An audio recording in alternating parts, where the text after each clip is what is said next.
Di tengah-tengah kita sedang beribadah kepada Tuhan, di depan altar, di depan mezbah persembahan, ketika kita membawa korban kita kepada Tuhan, membawa persembahan kita kepada Tuhan, justru di situ juga dapat terjadi konflik.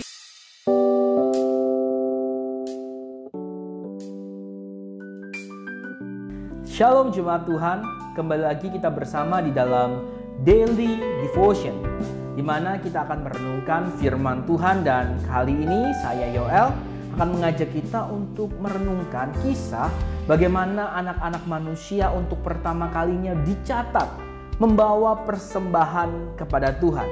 Yuk kita lihat Kejadian pasal yang keempat. Kejadian pasal yang keempat, kita buka Alkitab kita sejenak. Saya akan bacakan ayat ketiga dan keempat terlebih dahulu. Setelah beberapa waktu lamanya, maka Kain mempersembahkan sebagian dari hasil tanah itu kepada Tuhan sebagai korban persembahan. Habel juga mempersembahkan korban persembahan dari anak sulung kambing dombanya, yakni lemak-lemaknya. Bapak Ibu, kita lihat di sini, Kain Habel ini anak dari Adam dan Hawa. Setelah Adam dan Hawa diusir Tuhan keluar dari Taman Eden karena pelanggarannya, maka mereka melahirkan anak. Singkat cerita namanya Kain dan Habel. Kain sang kakak punya mata pencaharian itu seorang petani.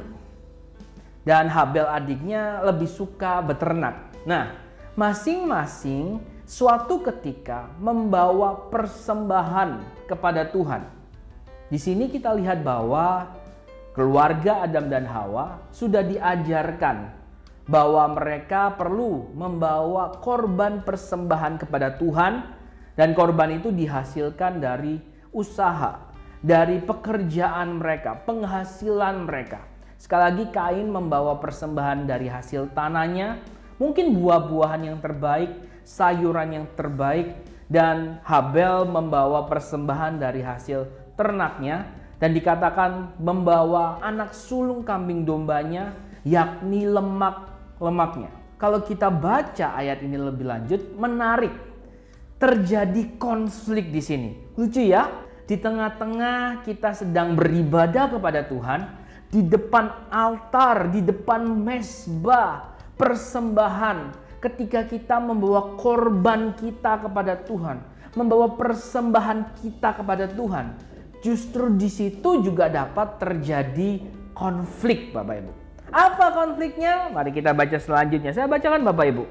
Maka Tuhan mengindahkan Habel dan korban persembahannya itu. Ayat 5. Tetapi Kain dan korban persembahannya tidak diindahkannya. Lalu hati Kain menjadi sangat panas dan mukanya muram.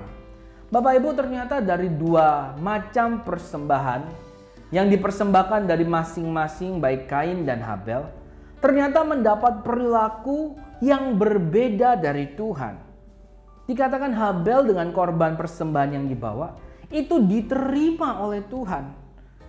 Dan ketika melihat bahwa persembahan Habel diterima sedangkan persembahan Kain tidak diterima, maka hati Kain menjadi panas. Kain menjadi gusar dengan fakta, dengan realita, dengan pemandangan yang ia terima ini. Mungkin waktu itu persembahan diterima, mungkin asapnya Habel itu naik sampai ke atas, atau tingkap langit terbuka, ada cahaya turun, saya tidak tahu. Tetapi mereka sama-sama memahami, paling tidak Kain memahami bahwa yang diterima itu korban adiknya, bukan korban si Kain sebagai kakak. Dan melihat hal itu, dikatakan hati Kain menjadi sangat panas dan mukanya menjadi muram. Sekali lagi, di depan korban persembahan terjadi konflik. Yang satu diterima, yang lain tidak, sehingga yang merasa tidak diterima hatinya menjadi panas, mukanya menjadi muram. Apakah reaksi Kain ini berlebihan?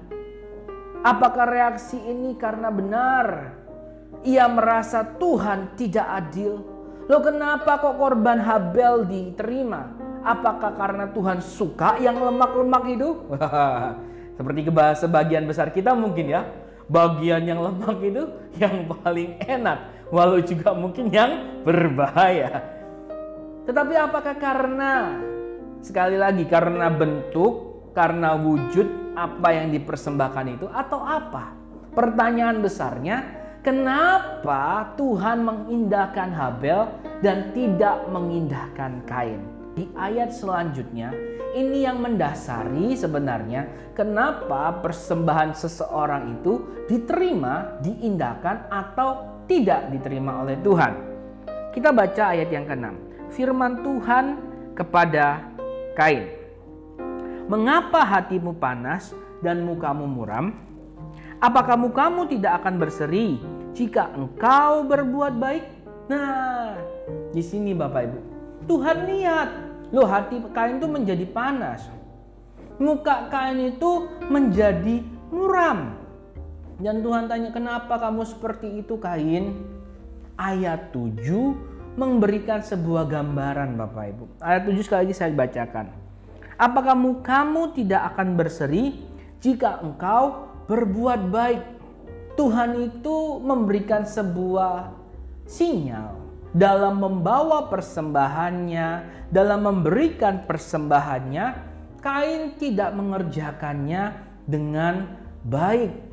Sampai sini dulu kita sudah punya jawaban atas praduga kita tadi ya. Jangan-jangan memang karena Habel mempersembahkan ternak, Tuhan lebih suka daging dari sayur atau buah. Bukan itu yang terutama Bapak Ibu. Tapi dari ayat 7 kita melihat bahwa ketika Kain membawa persembahan itu, dia tidak melakukannya dengan baik. Mungkin hanya sebagai rutinitas, mungkin terpaksa, atau apalah yang dalam pemandangan Tuhan, Kain tidak melakukan sebaik Habel. Dan di sini Bapak Ibu kita pelajari, ternyata Tuhan ingin kita membawa persembahan kita dengan baik. Ada 3 hal yang saya pikirkan Bapak Ibu, dalam kita memastikan persembahan kita bawa dengan baik. Kita lakukan pengorbanan syukur kita berikan persembahan kita dengan baik. Ada 3 hal yang perlu kita sama-sama pastikan. Yang pertama adalah bagaimana cara kita menghasilkan sesuatu yang ingin kita persembahkan. Apakah itu butuh kerja keras kita? Apakah kita dasari dengan integritas yang baik?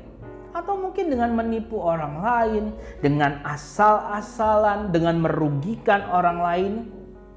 Mari cek Bapak Ibu, semakin membutuhkan usaha keras, semakin didasari dengan integritas, maka apa yang akan kita persembahkan itu semakin bernilai baik. Jadi yang pertama, bagaimana cara kita menghasilkan sesuatu yang ingin kita persembahkan itu? Semakin kita upayakan sebaik mungkin, semakin baik nilainya. Yang kedua, apa yang kita persembahkan? Ini bukan soal daging atau sayurnya Bapak Ibu. Saya yakin di mata Tuhan itu sama.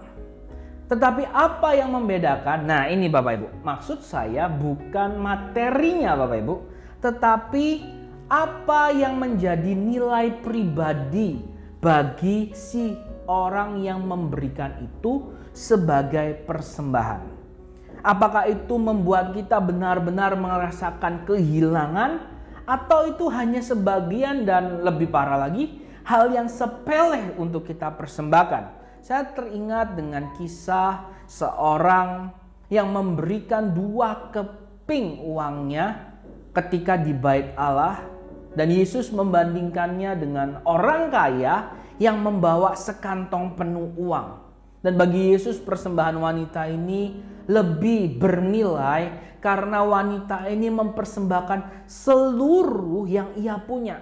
Rasa keberhilangannya lebih besar karena dia nggak punya apa-apa lagi. 2 keping itu lebih berarti bagi wanita ini. Apa Bapak Ibu yang ingin kita persembahkan? Apa nilai pribadinya untuk kita?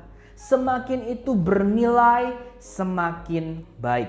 Yang ketiga, Bagaimana kita mempersembahkannya? Sudah pasti. Bagaimana cara kita mempersembahkan sesuatu itu menentukan nilai persembahan kita. Apakah kita dalam mempersembahkan itu benar-benar ingin membawanya untuk kemuliaan Tuhan, benar-benar ingin mengutamakan Tuhan dalam persembahan itu, atau ada motivasi lain? Oh, kalau saya persembahkan ini pasti Tuhan berkati lebih. Kalaupun itu adalah kebenarannya Bapak Ibu, itu bukan hal utamanya. Justru ketika ada motivasi lain, maka Tuhan tidak akan berkenan dengan persembahan kita. Saya terlalu yakin Bapak Ibu, Tuhan tidak butuh apapun. Tuhan tidak butuh apapun. Tuhan punya segalanya. Tetapi Tuhan ingin sikap hati yang mau meninggikan Dia di atas segalanya. Itu kan konsep menyembah Dia, bukan? Memberikan posisi yang tepat, yaitu posisi paling tinggi dari segalanya di dalam kehidupan kita. Jadi bagaimana kita mempersembahkannya Bapak Ibu? Mari kita cek. Semakin itu lebih meninggikan Tuhan, mengecilkan kepentingan pribadi kita, semakin itu bernilai. Jadi yang pertama, bagaimana cara kita menghasilkannya. Kedua, apa yang kita persembahkan, semakin itu bernilai bagi kita secara pribadi, semakin baik. Dan yang ketiga, bagaimana cara kita mempersembahkannya juga menentukan. 3 hal ini yang dapat kita amati dan kita pastikan dalam kita membawa persembahan kita kepada Tuhan Bapak Ibu. Saya mendorong kita untuk kita merefleksikan ini dalam kehidupan kita. Sudahkah selama ini kita beribadah untuk benar-benar cari Tuhan? Atau cuma sekedar cari berkat-Nya? Sudahkah kita selama ini memuji Tuhan, berkorban untuk Tuhan benar-benar dengan kondisi yang baik, motivasi yang baik, cara yang baik? Mari Bapak Ibu, jangan sampai kita sudah merasa banyak sekali mempersembahkan sesuatu kepada Tuhan, tapi pada nyatanya Tuhan tidak disenangkan, bahkan tidak menerima, mengindahkan setiap persembahan kita. Mari cek, ketika kita mempersembahkan dengan cara yang baik, itu akan diterima Tuhan. 3 hal yang kita pelajari hari ini, bagaimana cara kita menghasilkannya, apakah nilai pribadi persembahan itu bagi diri kita, dan bagaimana cara kita mempersembahkannya menentukan bagaimana persembahan kita diterima atau tidak di mata Tuhan. Tuhan Yesus memberkati kita semua. Kiranya semua kita bersama-sama mempersiapkan diri untuk terus mau mempersembahkan yang terbaik bagi Tuhan kita untuk kemuliaannya. Salam sejahtera, Tuhan Yesus memberkati.